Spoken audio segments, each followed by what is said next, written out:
Well, good morning, good evening, good afternoon, however you're joining us, if you're listening or watching, tuning in, attending, however you're attending today, thank you for tuning in. And today I'm going to start with something that's very obvious. I mean, and if you didn't know, it's all over the news, but the church has a big problem. And not just, not Grace Church in particular, the church. Right, the collection of believers, what we would call the church, right? The global church has a problem, and in fact, we have lots of problems. I'll be the first one to admit it. The church has so many problems.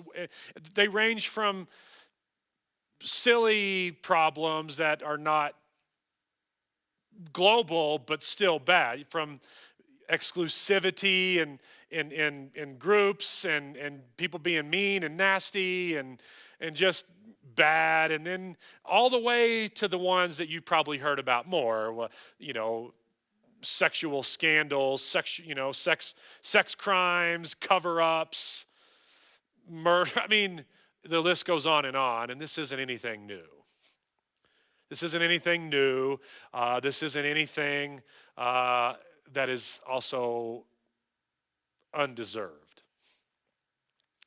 You see, the church has a problem. And the church has a problem because we get accused of things that we do. And they're things that we shouldn't.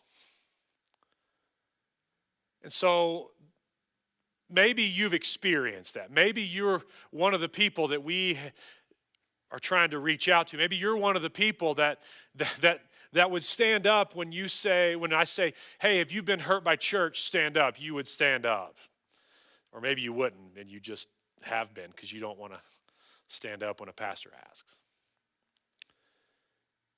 You've been hurt by church. You see, God has called us. God's called Grace Church to reach out to people that have been hurt by church and church people because there's so many of them. And it's not an undeserved. So this criticism, this problem that the church has is not undeserved. But it's not how it's supposed to be. It's not how God set it up. That thing that happened to you, that thing that happened to your friend or your neighbor or whoever it is, or that thing that you just read about, it shouldn't have happened. Because the way that we are supposed to act, the way that the church, and what is the church, right? The church is local communities of professing Jesus followers. It's these local communities of people who say, yes, I am putting on the Team Jesus jersey. We are called to act in a certain way. We are called to act in a certain way, to have a certain ethic. And that ethic is love. And today, as we finish up chapter 12 in Romans, Paul again is going to describe the ethic in which all Christians should behave. The ethic of love. He is going to tell us anyone that puts on the Team Jesus jersey needs to behave in this way. This is what you signed up for. He talked about it. He says, if you're gonna follow Jesus, you're gonna present yourself as a living sacrifice. He does away with real priests and real temples and real sacrifices, real dead animals. He does away with those, and he says, you're gonna live your life as a living sacrifice to God. It's that vertical relationship. And he said, and what you're gonna do, if you really put on that Team Jesus jersey, you are going to conduct yourself as belonging to other people, and you're going to serve them in love. That's that horizontal relationship.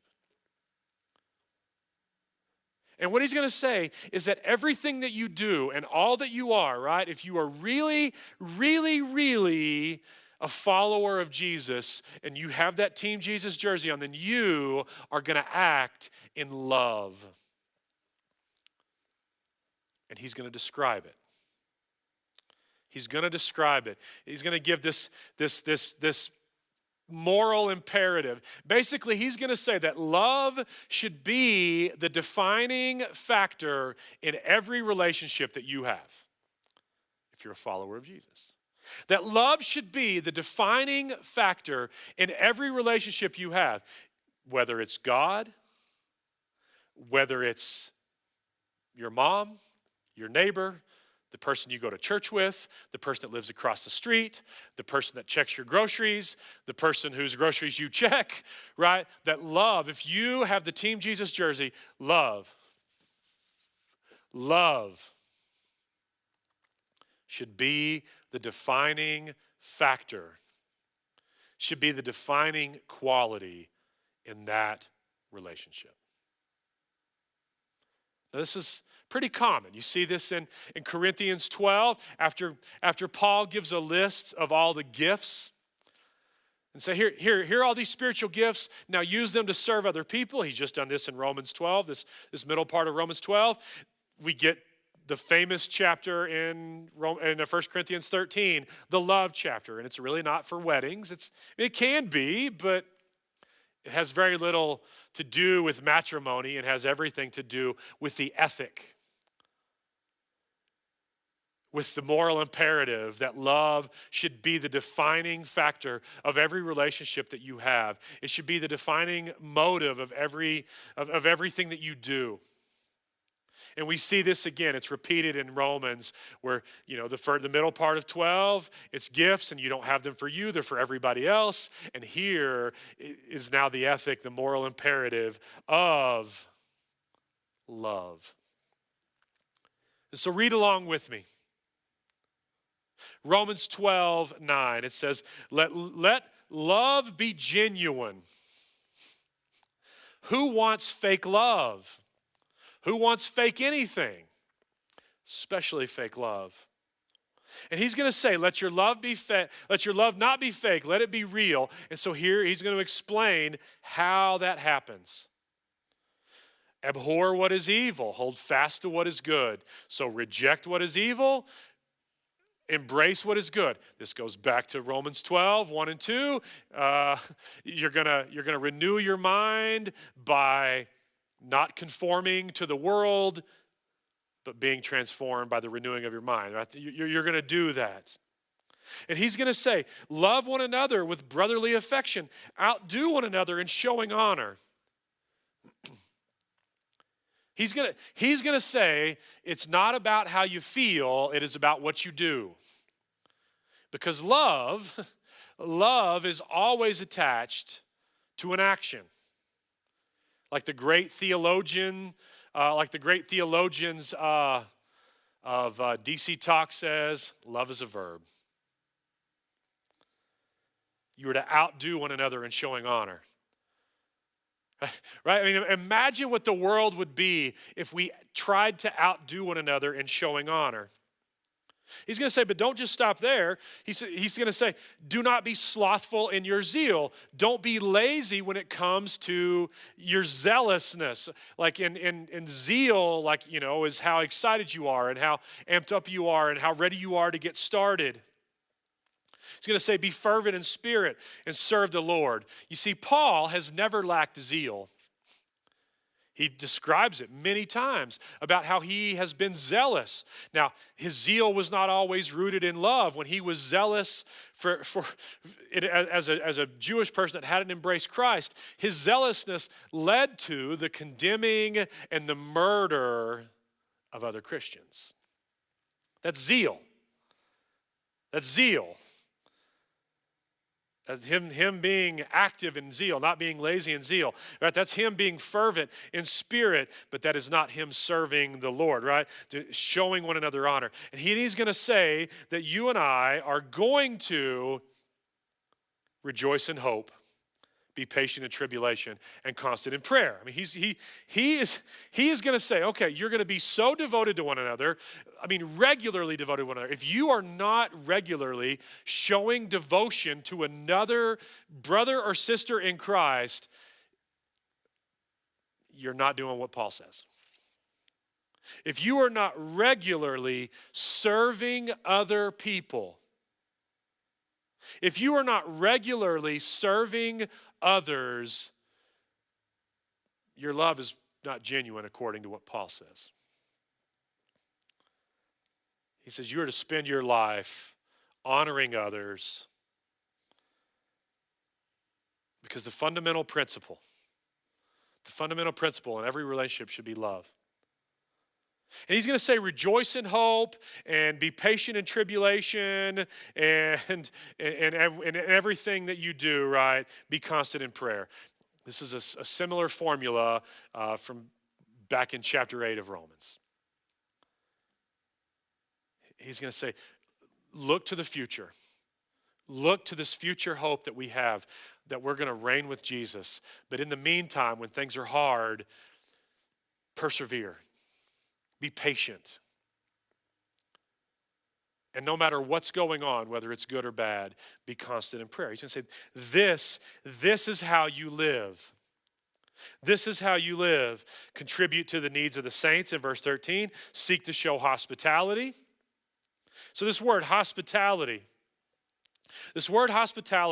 is philoxenia. Okay? Philo is a word that means love. And xenia, right? You've heard this word. We use this word in other ways. It means somebody that is a foreigner. You may know this word from xenophobic. That's somebody that is afraid of or dislikes or hates people from a different tribe, a different nation, a different ethnicity. And so the word Paul uses here is love for the foreigner, love for the stranger. And Paul is saying that we are to contribute to the needs of the saints, and you seek to show hospitality. You see, so many times, and I'm going to speak for me, because I can't speak for you. There are so many times when I wait for people to come to me. But Paul is saying, if your love is real, if you're going to operate with the ethic of love, you seek out ways to show hospitality. You're going to seek out ways to show love for somebody that is different than you. You are going to seek out ways to show love for somebody that maybe you wouldn't love at all. This love for strangers, this love for the foreigner, this love for the person that's different. And let's be honest, what does that look like in America in 2021? Because we don't typically have these tribal affiliations based on our family. What is it mostly now in 2021 in America? It's ideology. It's ideology. And so my tribe, right? The people that are my people are the people that think like me, and the people that have the same values as me, and the people that view the world the same as I do. That's my tribe, and everybody else is over there. That's the xenia. And what Paul is saying is, if your love is real, if you have true love, if you've really put on the Team Jesus jersey, then you will seek out opportunities to show these people love. You will invite them to Christmas dinner. You will take them, you will meet their needs. You will do something, you will go out of your way to show them love. And he's going to say, bless those who persecute you and do not curse them. Rejoice with those who rejoice and weep with those who weep. You are to walk alongside people. Live in harmony with one another. Do not be haughty, do not be arrogant, but associate with the lowly. Never be wise in your own sight. And he's going to hit that, bless those who persecute you, bless and do not curse. He's going to hit those again. And we're going to spend a little bit of time here. He's going to say, Paul says, repay no one, in verse 17, repay no one evil for evil, but give thought to do what is honorable in the sight of all. If possible, so far as it depends on you, Live peaceably with all.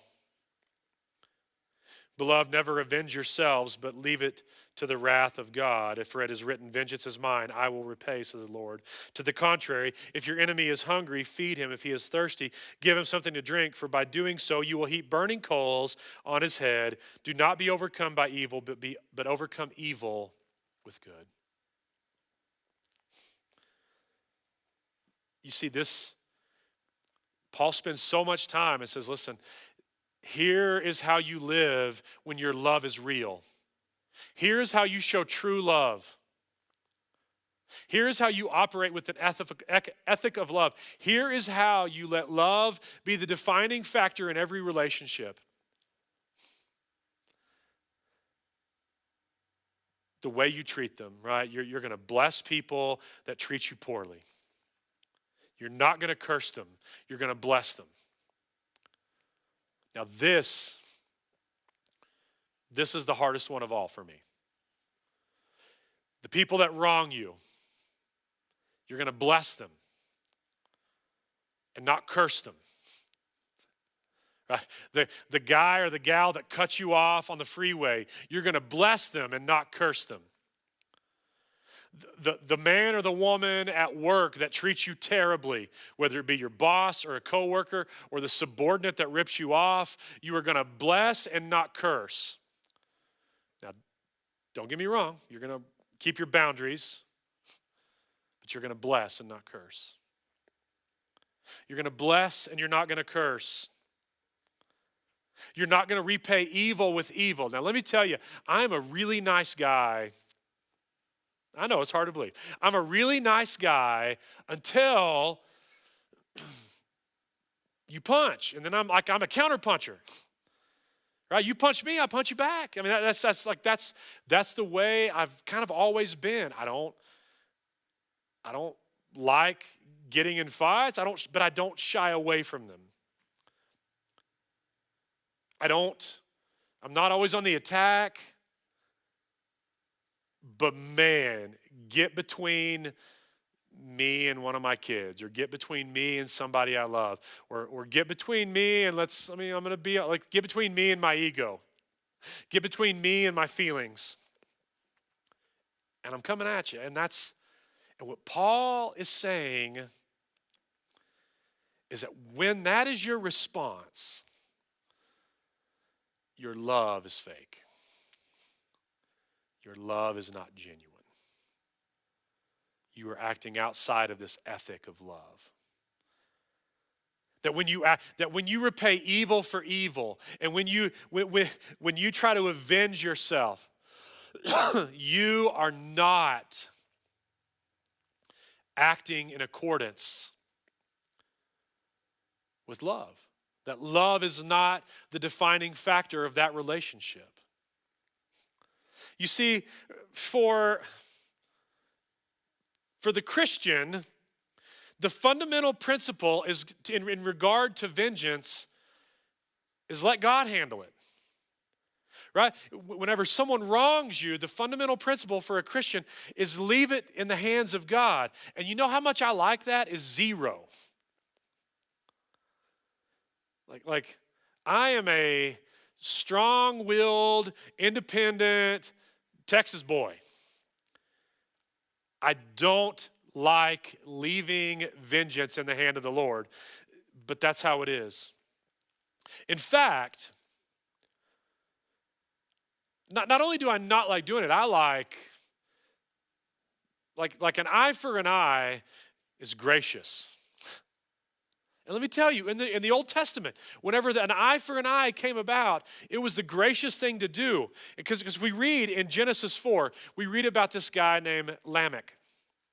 And Lamech, he's a great-great-grandson of Cain. You might remember him. We talked about him a few weeks ago. Cain and Abel, the guy that killed his brother.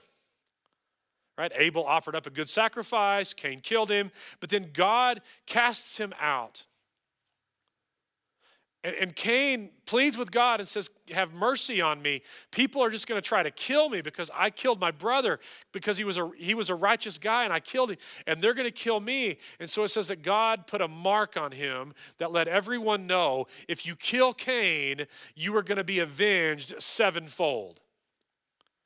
Like if you kill Cain, God is taken out sevenfold. He's taken out 7 people. Or I don't know. I don't really know what it means, except that, man, a 1 for 7 is a bad trade. And it was really to tell people, listen, I am dealing with Cain. God is saying, I am dealing with Cain. Don't you also deal with him, right? It's kind of like whenever when my kids were littler and one of the children would do something and then I would scold them and then one of the siblings would scold them. It's like, no. I'm taking care of this. I'm the dad.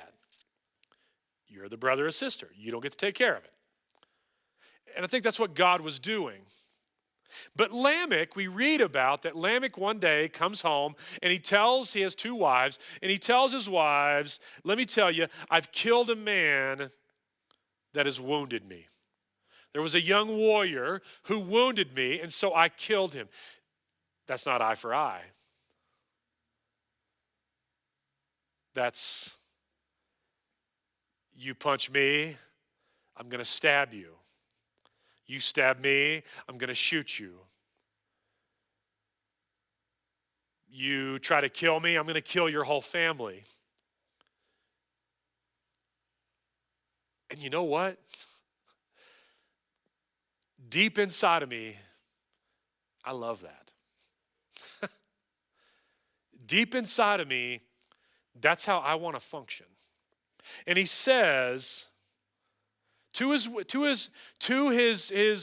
household, if someone who kills Cain is punished 7 times, then the one who kills me will be punished 77 times. Because he's saying, I haven't done anything wrong. I mean, he knows he killed a man, so he's done that. But what he is saying is this thing that is in us that says, man, if someone wrongs me, I'm going to punish them. They steal $5, I'm taking $5 plus $5 more just to teach them a lesson. And for the Christian, right, in the Old Testament, they said, hey, an eye for an eye. An eye for an eye, and that was a grace. That was being gracious because everybody that was this way, everybody that thinks the way I think thinks, oh man, that's, you do something to me, then I'm going to double it up on you. But then the New Testament, Jesus comes along and he says, you know what love really is you let God handle it. You let God handle it. In fact, this is what Peter is alluding to. I mean, what Jesus is alluding to with his interaction with Peter. In Matthew 18, Peter came to him and said, Lord, how often should I forgive someone who sins against me? 7 times? Thinking back to Cain. If someone does something to me 7 times, should I forgive them those 7 times? Is that the limit? And then on 8, then man, I'm going to 70 times revenge, right? And Jesus says, not 7 times, but 77 times. Or 70 times 7. He says, you are to basically forgive and let God deal with it. You see, even in the book of Revelation,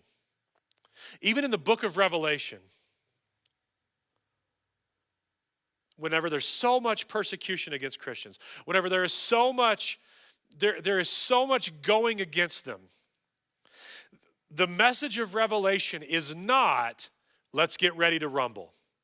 Because we want to, when you read Revelation and you go, oh man, it's happening. We're going now. We're about to do this. We've got to rise up and we've got to take control and we're taking over and we're doing this. That is not the message of Revelation. In fact, the message of Revelation is this, is be prepared to suffer even unto death. And this word, there's a word that John uses in Revelation. He uses it 7, 8, 10 times, it's this word conquer. This word conquer. We talked about it a few weeks ago, that Jesus is going to make us more than conquerors. But he uses this word conquer. And what he means when he says conquer is suffering unto death, but remaining constant in your faith, persisting in your faith, and leaving all the vengeance to the Lord. Now, I'm telling you, everything within me doesn't like that. Because I want to exact revenge. I grew up watching Rambo. I grew up watching Arnold Schwarzenegger. Those guys didn't sit around and let God handle it. But I am not being raised up in the likeness of Sylvester Stallone. I am not being raised up. I'm not being made into the likeness of Arnold Schwarzenegger. I'm being made in the likeness of God, of Jesus. And if I want to operate the way Jesus did, then I've got to put down that, not be conformed to that mindset of I'm the one who gets revenge. But I let God handle it. And I trust that he will. It says in Revelation 21, basically it says, Jesus says, hey, you have conquered just like I did and am at the right hand of God. And what he is talking about, what Jesus is talking about, is he overcame the world well before. He's letting God deal with all that, right? Would you say that Jesus conquered the world? We would say yes, but he did so in a way we wouldn't expect. He did not conquer the world like Rambo. He did not conquer the world like Arnold. He didn't conquer the world like anybody that we thought would. He conquered it by letting God get the vengeance. And God raised him up. He says, on the contrary, don't kill him with vengeance, kill him with kindness. Don't avenge yourselves. Don't curse, but bless. Do what's honorable in the sight of all. As long as it's up to you, live peaceably. We just had Thanksgiving. How many of you are not living peaceably and there's something that you could do to fix it? And what Paul is saying is you're to seek that out. And somebody may say, hey, forget you. I'm never going to talk to you again. Hey, man, you're dead to me. They may say a lot of mean things. They may say a lot of mean things about you. But have you done what it takes to live peaceably with all people? And he's going to say, Paul says, he finishes up, do not be overcome by evil, but overcome evil with good. And this is one of those times when Jesus' words really come out of Paul. You know, one of the big criticisms of Paul is that he hardly ever quotes Jesus. And I think the main reason for that is that the teachings of Jesus are, by 50 or 60 AD, the teachings of Jesus are prolific. Now, the Gospels in the forms that we read them are not even in that. And the Gospel of John is not even written. But the teachings of Jesus are out there, and they're burning through, right? They are moving like wildfire throughout the ancient Near East. And people have recorded them. They've written them down. They've memorized them. They're telling them everywhere. This is what Jesus said, and this is what he did, and this is what he said, and this is what he said, and this is what he commanded, and this is how we're supposed to live, and this is what happened. And so Paul is not trying to redo that. He's saying, this is how you live according to what Jesus said. And so today, what I'm going to do, because what I've said is really hard. It's hard to say, and it's hard to hear. And let me just tell you, it's even harder to do. And sometimes we can get so wrapped up in the way we live our life, and we can get emotions take over, that love isn't the key factor in all of our relationships, and we can get so wrapped up in how we feel, and we can get so wrapped up in how we were raised, and we can get so wrapped up in that I'm just going to finish out by reading the words of Jesus. They're going to be on the screen. And here's what I would like. For you to take these words and listen to them. If that means you've got to close your eyes, if that means you've got to stay seated, if it means you got to put down the other device you're on, I don't know what it means. But these are the words of Jesus that talk about the ethic of the kingdom. It's called the Sermon on the Plain. It's found in Luke 6. And I'm reading this out of the New Living Translation because this was given as a talk to people that were following Jesus around.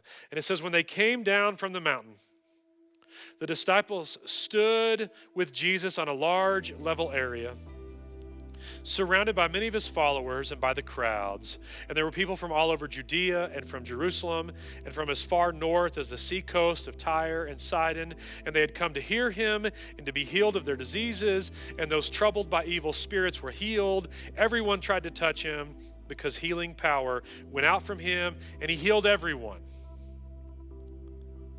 And then Jesus turned to his disciples and said, God blesses you who are poor, for the kingdom of God is yours. God blesses you who are hungry now, for you will be satisfied. God blesses you who weep now, for in due time you will laugh. What blessings await you when people hate you and exclude you and mock you and curse you as evil because you follow the Son of Man? When that happens, be happy. Yes, leap for joy, and for a great reward awaits you in heaven. And remember, their ancestors treated the ancient prophets that same way. But what sorrow awaits you, you who are rich? For you have your only happiness now. What sorrow awaits you who are fat and prosperous now? For a time of awful hunger awaits you. What sorrow awaits you, you who laugh now? For your laughing will be turned into mourning and sorrow. What sorrow awaits you who are now praised by the crowds? For their ancestors also praised false prophets. But to you who are willing to listen, I say, love your enemies. Do good to those who hate you. Bless those who curse you. Pray for those who hurt you. If someone slaps you on the cheek, offer the other cheek also. If someone demands your coat, offer your shirt too. Give to anyone who asks, and when things are taken away from you, don't try to get them back. Do to others as you would like them to do to you. If you only love those who love you, why should you get credit for that? Even sinners love those who love them. And if you do good only to those who do good to you, why should you get credit? Even sinners do that much. And if you lend money only to those who can repay you, why should you get credit? Even sinners will lend money to other sinners for a full return. Love your enemies. Do good to them. Lend to them without expecting to be repaid. Then your reward from heaven will be great, and you will truly be acting as children of the Most High, for he is kind to those who are unthankful and wicked. You must be compassionate, just as your Father is compassionate. Do not judge others, and you will not be judged. Do not condemn others, or it will also come back against you. Forgive others, and you will be forgiven. Give, and you will receive. Your gift will return to you in full, pressed down, shaken together to make room for more, running over and poured in your lap. The amount you give will determine the amount you get back. And then Jesus gave the following illustration. Can one blind person lead another? Won't they both fall into a ditch? Students are not greater than their teacher. But the student who is fully trained will become like the teacher. And why worry about a speck in your friend's eye when you have a log in your own? How can you think of saying, friend, let me help you get rid of that speck in your eye when you can't see past the log in your own? Hypocrite! First, get rid of the log in your own eye. Then you will see well enough to deal with the speck in your friends. A good tree can't produce bad fruit, and a bad tree can't produce good fruit. A tree is identified by its fruit. Figs are never gathered from thorn bushes, or grapes are not picked from a bramble bush. A good person produces good things from the treasury of a good heart, and an evil person produces evil things from the treasury of an evil heart. What you say flows from what is in your heart. So why do you keep calling me, Lord, Lord, when you do not do what I say? I'm going to read that verse again. Verse 46. So why do you keep calling me, Lord, Lord, when you don't do what I say? I will show you what it's like when someone comes and listens to me, listens to my teaching, and then follows it. It is like a person building a house who digs deep and lays the foundation on solid rock. When the floodwaters rise and break against that house, it stands firm because it is well built. But anyone who hears and doesn't obey is like a person who builds a house right on the ground without a foundation. When the floods sweep down against the house, it will collapse into a heap of ruins. These are the words of Jesus. God bless you guys. See you next week.